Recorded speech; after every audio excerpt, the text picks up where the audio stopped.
This is the Nightwolf howling at you, and today I totally screwed up the audio when I was doing the Devastator review here. So I'm just going to comment over it instead of actually re-recording the video because I'm lazy and I'm trying out new software anyway, so this is a good excuse to do something different. So this is me trying to take apart the different parts of Devastator. In this case, I've got all the pieces already transformed into what should be their Devastator forms. And this is Long Haul's trailer that we are trying to figure out right now. There are a few times in here, I believe, where I did in fact need to take a look at the instructions. As you can see, I'm already having problems with this thing. But it's not too bad, is it? I mean, we got it looking like a pair of thighs and a crotch. There we are trying to hook up the mixmaster body to it. Looks like we got it right. And now I can't seem to figure out how to get Scamper attached. Alright, we will spread his legs like a $2 prostitute. And now we will slide that in place. There we go, and his legs are now attached. I've actually sped this up to like 200%, by the way. And I am, again, using new software, so I'm not sure what I'm doing, but hey, let's enjoy ourselves, shall we? There we got the ankle rockers for his legs, and we're straightening him up so he stands up straight. Changing the camera angle so we can actually look at the next part, which is putting Long Haul on there. Long Haul was the biggest pain in the ass to transform out of all of these guys. Probably because he had the most unique body and challenge here. And that kept on going when I tried to attach him to this thing. Because as you can see, we have the two little nubs at the top there that look like they should slide in and lock him in place. But once you put him in place, you can't really reach the other one. But he does look like he's staying just mostly okay. So now I went to try that to see if it fit better, and nope. You can't have that back part up when you have him on it there.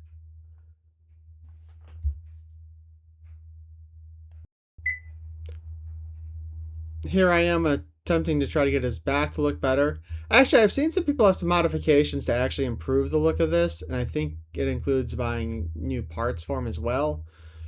But I don't think I'm going to be doing that anytime soon. We do have the ability to kind of lock, though, his legs in place back there, which was good because he wasn't particularly stable previously. Now we're just going to try to peg him in place at the top with a hook on top of Long Haul. Sorry for the shaky camera as I try to readjust things again. And now I'm just sticking his gun back on his little... What is that called? I don't remember. Oh, this was the biggest pain in the butt to try to figure out, as how that is supposed to actually attach and stay attached. There really aren't any good attachment points for this thing, to be honest. This might be the one part that's a big failure. And if I remember correctly, actually you need to have the arms in place before that'll even go on. So I'm just spending a whole lot of time doing nothing productive right now. Yeah. And this is the part where I'm getting close to giving up right there. So we're going to go ahead and try putting the arms on because I don't know if I actually did look at the instructions. I probably did look at the instructions at that point. But now we got to hook up Scavenger to the side, spread his legs. You know, there's a lot of leg spreading with these Transformers, I've noticed. But we get his legs put into place there, kind of lock that in there so that the arm is attached, and of course Hook's other leg kind of came loose there, so he's not looking so good right there. I haven't noticed yet in the video, however.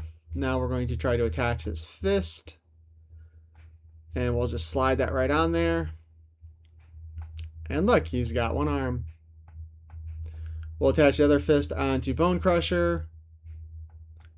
Is this amusing at all? Probably not. So we got to try to pull that out, which I should have done earlier, but didn't think to. Once again, we just got to slide that little nodule in place, put his legs back together, lock them in, and boom. There we've got our Devastator. And now I finally noticed that the Hook's leg was loose. Here I am kind of contemplating what to do next. And I think I should be bringing up, yep, there it is, the shield in the front.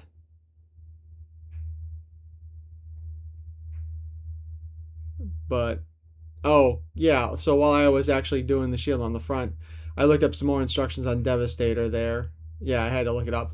Because the little butt flap you needed to pull up in order to attach to Hook's legs to also, not Hook, but Longhaul's legs in order to get them to stay together better. And I tried to fix his arms as well, which wasn't going well at all. Because again, Longhaul was the big pain in the butt one to try to transform, and now I've just knocked off an arm. Speaking of which, again, here we have Longhaul's arm. I'm trying to get it to attach into the slot that is on Hook in order to stabilize the figure a little bit more. This is one of the problems, though. Like, Devastator's got a pretty fair amount of complexity in him, but a lot of it wasn't fairly stable at the time. And, you know, while you can attach different parts to make them more stable, it was still a pain in the butt to try to get those in place. And now he looks a little bit drunk. So let's get the arm back in place. And if I say place one more time, I'm going to be kind of annoyed with myself. We will go ahead and shove the chest piece on here in just a moment. Because now, you know, the tabs on the sides of the piece line up with the little slots on the treads for the legs on the other two. So that will help hold that in place properly. And I said it again, damn it. But here we go. Again, I thought this was pretty poorly done when you get right down to it. It would have been nice if Devastator's chest piece had like been able to stay stable between like there should be attachment for on Hook's body as well. And now I've realized that I don't have the arm all the way down. So now it should finally, after all that effort, go on there where it's supposed to. And now we just have the little extra guns. Oh, once again, it fell off, so we're going to stick it up there because I'm trying to keep all the guns with all the figures if I can. Although I think I have some of the guns attached to his gun. Yeah, at least one of them. So there we have Devastator put together. How does it look to you? Okay, so we have Devastator all put together now. All right. Let's test out his articulation. The head rotates around. I don't think there's a ball joint in there, but that's about it. We can spin the arm, move it out. Same on this side. They did a surprisingly good job on that. We, of course, have our elbow articulation is kind of weird.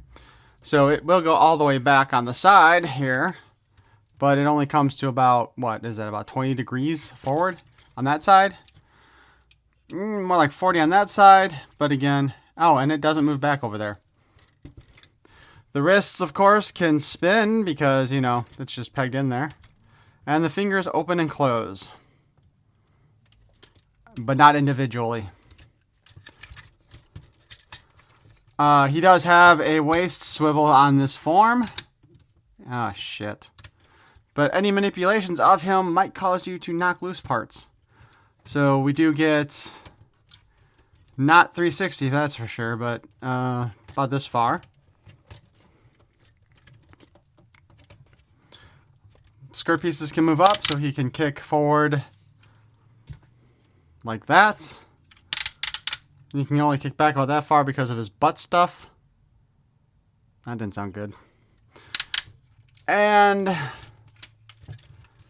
we can actually do a full high kick with him. Knees bend at a, actually, yeah, at about a 90-degree angle. And as we talked before, there is a bit of an ankle rocker at the waist of our two bottom Constructicons.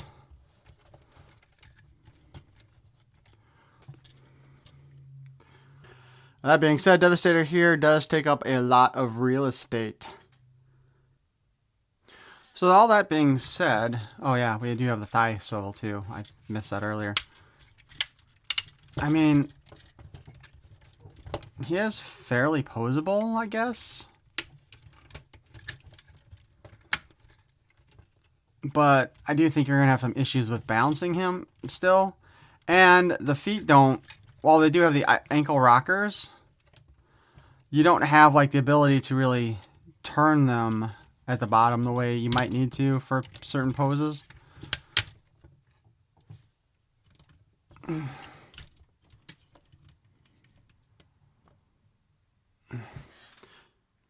Also, because he's so tall, I can't get them all in the camera. Sorry, I'm going to be showing off parts of the box I don't like to show off here. But, here we go. I don't think I'm going to be putting this sucker on a turntable to spin him around while we talk. So I'm just going to leave him like this. But I will bring out the Combiner Wars one here in a moment. But I think overall, I think the Studio Series does look pretty good. It's been a while since I've actually touched the Combiner Wars one, so I don't think I can give a fair comparison between the two. Just because I transformed all the figures once and then put them into Devastator form, and that was it. So honestly, I don't even know if I could transform him back and forth, period, actually, at this point. But just looking at this one, though, and glancing up at the shelf with the Combiner Wars version, he just looks tiny.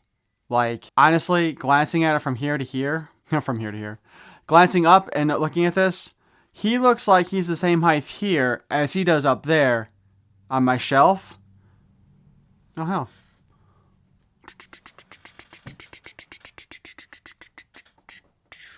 Like that.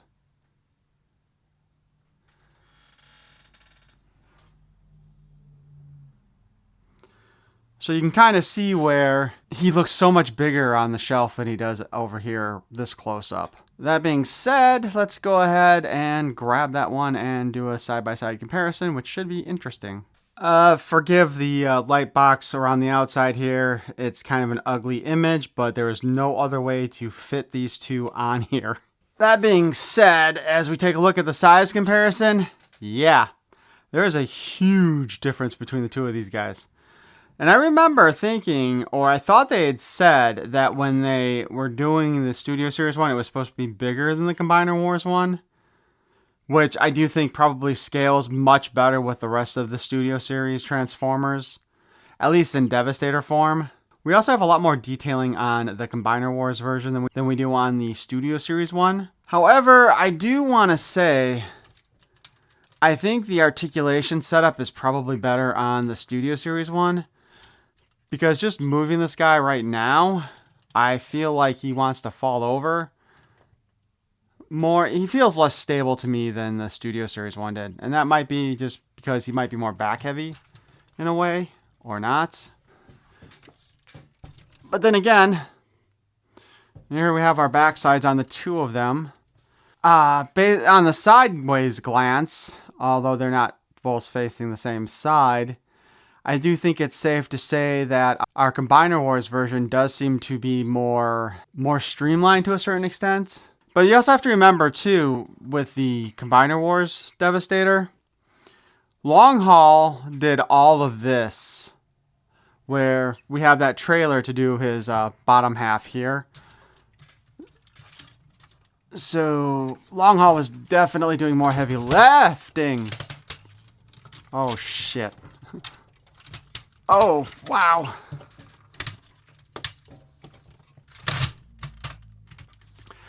So this is what I meant by stable, by the way.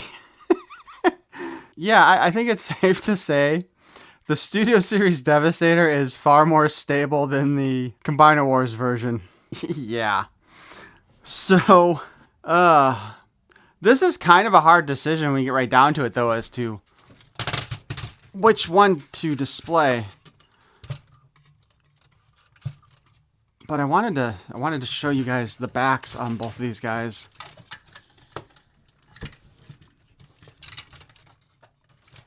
Hopefully you can see them. Whoa. Okay. So while the Combiner Wars Devastator looks kind of cleaner from the side, they both look kind of ugly on the back, especially these two big gaping holes here on Longhaul's trailer. And then this big old honking thing for the neck looks awful. And I don't remember what these guys look like in their vehicle modes. I couldn't tell you if the Combiner Wars hook had a better vehicle mode than the Studio Series version did. But alas, I think that's probably most of what you guys wanted to see here. So if the question is, does your Studio Series Devastator take the place of your Combiner Wars Devastator in your display? I'd have to say that is definitely a personal opinion choice to make. Because I straight out am not sure myself, and I'm not sure I have the room to display both of them. Had Studio Series been bigger than Combiner Wars, 100% I would be swapping them out.